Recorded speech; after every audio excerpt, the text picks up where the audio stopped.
Was that lunch? It was. Now I'm going to get sleepy. Lunch might be the best meal of the day to me. Like right in the middle, it's like, Yep. oh yeah, man. Yep. You good? Yeah, I'm like, Ross, if you eat lunch too late into the afternoon, your day's over. Why even go back to work? You're just tired. I'm sleepy now. Yeah, that's how I feel. You want to go first? I cover Martinsville, your favorite place, probably. They dedicated that whole wall to you. Obviously, you don't want to try to pull something like that so late into the playoffs. How do you kind of attack this next 10 races or even this first round so you don't end up in that position at the very last race?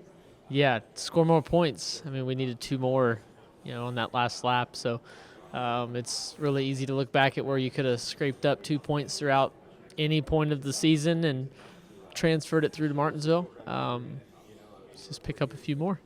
Do you have a race circled in the next couple weeks that you look at as a must-win, even to get those few couple points? Not really. I just look at the next one, and it's Darlington, which just so happens to be one of my favorites. I just love driving down to Darlington. I love everything about that track, and that's what kicks off our playoffs. So it's a great one. Bubba kind of said the same thing. He's not looking too far ahead. He's trying to stay present. Is that something you like to do? Just take it one day at a time, one race at a time, or would you, lay it all out and write everything down and have the whole plan for the next 10 weeks? Not at all. It might look like it, or people might wrongly assume it, but I don't have a plan to all this. There's nothing to plan other than go to Darlington, try to qualify the best we can, race the best we can, get as many points, try to go for a Southern 500 victory. Then it's on to Kansas. Your claim to fame, not the wall ride last year, but being a watermelon farmer. How much are you still involved in a lot of that? But then how do you focus yourself to stay sharp on what we have to do on this side in the sport to really do what it takes to win these races or compete for a championship? I'm not a full-time or part-time watermelon farmer. My role in the industry is to promote watermelons and to promote agriculture. Gotcha.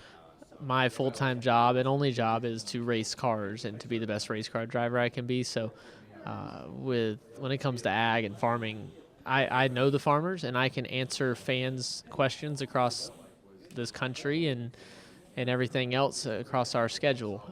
It's not that I'm going out and driving a tractor on Tuesday and then driving the Cup car on Sunday.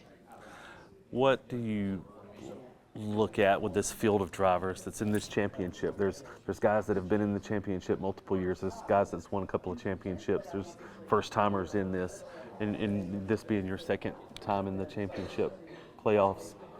What does it say about NASCAR to have that group, that kind of group of people competing for the series championship? Well, I've got, just to my left and right, I've got a hero of mine in Kevin Harvick to my right, and a good buddy, Ryan Blaney, and I guess just another racer with Chris Buescher.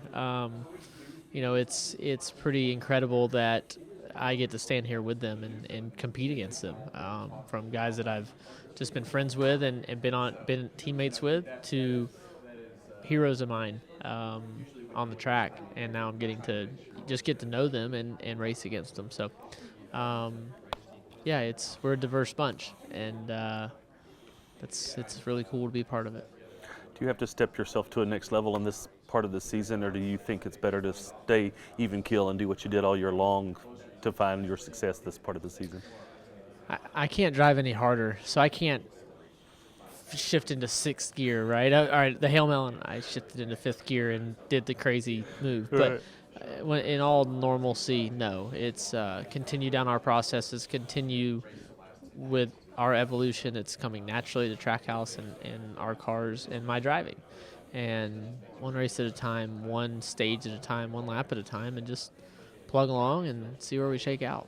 Has the Hail Melon stuff still through this year been a game changer in the way you perceive or other people perceive you in the industry?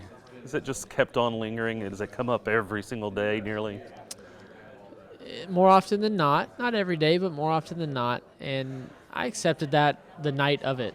Yeah. We stopped at Waffle House just south of Martinsville on the way back to Charlotte, and my family and we ate, and I told my dad that night I was going to talk about this for the rest of my life, and I'm good with that. That's a really cool thing to talk about.